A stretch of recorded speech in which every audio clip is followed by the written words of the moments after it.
రెహనా, ఒకటి దీనిలో 2-3 ఇష్యూస్ ఉన్నాయి. ఒకటి, మనం ఎప్పుడు ఏం ఆలోచిస్తున్నామంటే ఫిట్నెస్ ఉందా, ట్రాన్స్పోర్ట్ ఉందా, సర్టిఫికెట్ ఉందా, ఇవన్నీ ఆలోచిస్తున్నాం.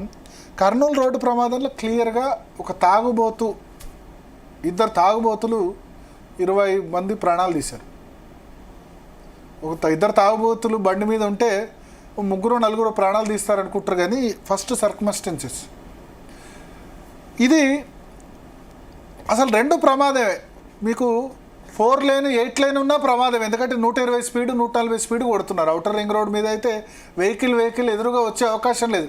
కానీ అవుటర్ రింగ్ రోడ్లో కూడా చనిపోతున్నారు. ఎందుకంటే 4 రాను 4 పోను ఉంటాయి.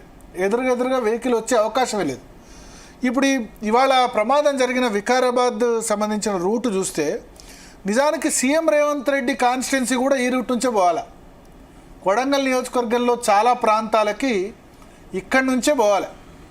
ఇదే ప్రధాన మార్గం. హైదరాబాద్, బీజాపూర్, కర్ణాటకలోని బీజాపూర్ వెళ్ళాల్సిన హైవే ఇది, నేషనల్ హైవే. 2015-16లోనే ఈ హైవే శాంక్షన్ అయింది. కానీ వాళ్ళు ఎంత 2025 చాలా హైవేలు కంప్లీట్ అయినాయి. మీరు రాష్ట్రంలో కరీంనగర్ పోవాలన్నా, వరంగల్ పోవాలన్నా, అంటే ఏ జిల్లా, ఉమ్మడి జిల్లా కేంద్రం పోవాలన్నా సరే 4 లైన్ దాదాపు ఉంది. మీరు నిజామాబాద్ బొండి, కరీంనగర్ బొండి, ఆదిలాబాద్ బొండి, వరంగల్ బొండి, అంటే ఈ ఉమ్మడి రంగారెడ్డి జిల్లా, పాత రంగారెడ్డి జిల్లాలో చేవెళ్ళ, వికారాబాద్, పరిగి, తాండూరు వెళ్ళాలంటే మాత్రం ఇంకా 2 లేన్ 2 లేన్ అంటే ఆలోచించండి ఎట్లా ఉంటుందో. దీనికి ప్రమాదానికి కారణం అది చాలా ఇరుకుగా 2015-16లో శాంక్షన్ అయితే ఎవరో కోర్టులో కేసేశారు. ఏంటంటే అక్కడ చాలా పెద్ద మర్రి చెట్లు ఉన్నాయి. ఆ రోడ్ కూడా ఎట్లా ఉంటుందంటే జిగ్జాగ్, ఈ విధంగా వంకర్ టింకర, స్టేట్ రోడ్ కాదు, 2 లేను వంకర్ టింకర్ రోడ్. సో ఆ విధంగా ఉండడం ప్రధానంగా మనకు కారణం కనిపిస్తుంది. ఇక్కడ అత్యంత ఇరుకు, ఇట్లా రోడ్స్, ఈ వెహికల్స్ కూడా ఇట్లా బ్రష్ చేస్తూ ఆల్మోస్ట్ దగ్గరగా పోతూ ఉంటాయి. అతి ఎక్కువ 4 లేన్లు 4 లేన్ ఉన్నా యాక్సిడెంట్స్ అవుతున్నాయి, ఇరుగ్గా ఉన్న యాక్సిడెంట్ అవుతున్నాయి. ఇది చూడండి ఎంత పెద్ద ఇన్సిడెంట్. టిప్పర్ డ్రైవర్ చనిపోయినాడు, bus driver, RTC bus driver, ఇద్దరు చనిపోయినారు. ఎవరు కూడా బతికుంటే కనీసం ఏం జరిగిందో చెప్పేవాళ్ళు. ఒక సైడ్ బస్సులో మొత్తం 6 సీట్లను కొట్టేసుకుంటూ వెళ్ళింది. ఓవర్లోడింగ్, 70 మంది ఎక్కారు. ఫ్రీ బస్ అన్నారు, నేను చెప్తున్నా ఇక్కడ ఫ్రీ బస్సు గవర్నమెంట్ అన్నారు. ఫ్రీ బస్ అనడంతో ఏంది, ప్రయాణం పెరిగింది, మహిళలు ఎక్కుతున్నారు. కానీ ఓవర్లోడింగ్ సమస్య ఏంది. కొండగట్టి యాక్సిడెంట్ చూసాం మనం. కొండగట్లో 2018 ఎన్నికల సందర్భంగా 40 మందికి పైగా చనిపోయినారు ఓవర్లోడింగ్ వల్ల. 70 మంది ఎక్కుతున్నారు ఒకటే ఆర్టీసీ బస్సు, దాని కెపాసిటీ 54. 70, 75, 80 మంది ఎక్కుతున్న సందర్భం కూడా మనకు కనిపిస్తుంది. రెండవది, నేను ఎన్విరాన్మెంటలిస్ట్ను, పర్యావరణవేత్తలకు ఒక అప్పీల్ చేస్తున్నా. పర్యావరణం ఎంత ఇంపార్టెంటో ప్రజల ప్రాణాలు కూడా అంత ఇంపార్టెంట్. దీన్ని కోర్టులో కేసులు వేసి దీన్ని ఆపారు. ఇప్పుడు వికారాబాదు, చేవెళ్ళ 2 లేన్తో రావడం సాధ్యమా? అసలు ఎంత పెద్ద రహదారి, దానిలో వేల సంఖ్యలో వాహనాలు పోతూ ఉంటాయి, ట్రాన్స్పోర్టు, లారీలు అన్నీ కూడా. Chevella Vikarabad full traffic.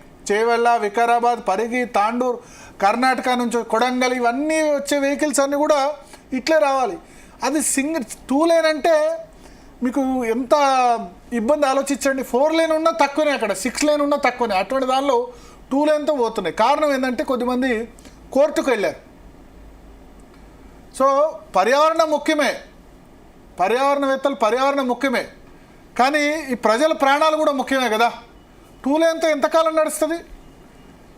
ఇక్కడ ఒక చోటే చెట్లు కొట్టేశారా? చాలా చోట్ల చెట్లు కొట్టేశారు కదా. చెట్లు కొట్టేస్తేనే మరి హైవేలు అవుతాయి కదా? కాదు కదా. ప్రజలు మరి ప్రాణాలు ఆల్సో వెరీ ఇంపార్టెంట్ కదా. అది ఆలోచించాలి ఎన్విరాన్మెంటలిస్టులు. కేబీఆర్ పార్క్ దగ్గర కూడా ఫ్లైఓవర్ ఇప్పుడు కట్టేందుకు చాలామంది పర్యావరణవేత్తలు కొన్ని చెట్లు తీసేస్తామంటే అడ్డుపడ్డారు. ఇప్పుడు ఏమవుతుందంటే కేబీఆర్ పార్కు చుట్టూ జూబ్లీ చెక్ పోస్ట్ కానీ, లేకపోతే పార్కు లోపల చెట్లు కాదు, పార్కు నుంచి బయట ఉన్న చెట్లకు ఫ్లైఓవర్ డైరెక్ట్గా కేబీఆర్ పార్క్ నుంచి వేద్దామని అనుకున్నారు. ఫ్లైఓవరు, అండర్ గ్రౌండ్ టన్నెల్ అని అనుకున్నారు. ఏంది ఇక్కడ, ఇది కేబీఆర్ పార్క్ లోపలదైతే ఓకే, బట్ బయటివి కొన్ని చెట్లు తీసేయాల్సి రావచ్చు అభివృద్ధిలో భాగంగా. ఇప్పుడు అక్కడ ఏమవుతుందంటే జూబ్లీ చెక్ పోస్ట్ దగ్గర అందరూ కూడా చాలా పెద్ద ఎత్తున జామ్ అవుతుంది. జామ్ అయినప్పుడు పొల్యూషన్ ఎట్లా అవుతుంది? జామ్ అయినప్పుడు ఆ రెడ్ సిగ్నల్ దగ్గర ఎవరు వెహికల్ ఆఫ్ చేయట్లేదు. ఆఫ్ చేయనప్పుడు ఏమవుతుంది? ఆ పొగంతా కూడా అక్కడనే ఉంటుంది ఆ ప్రాంతంలో. సో అట్లా పొల్యూషన్ వస్తుంది కదా. మరి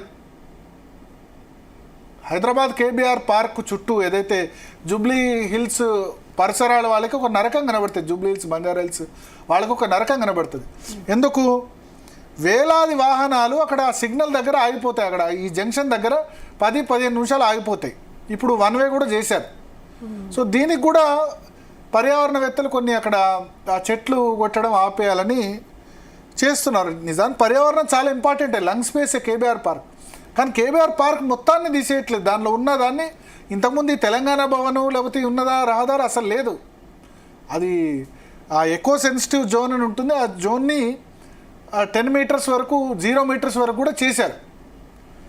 సో రోడ్స్ ఎక్స్టెన్షన్ చేసినప్పుడు ఏదో అక్కడ ఫ్యాక్టరీ పెడుతున్నారో లేకపోతే ఏదో తీసుకొస్తున్నారు దానివల్ల చెట్లు అయితే ఓకే, బట్ రోడ్స్ అన్నది అత్యంత ఇంపార్టెంట్.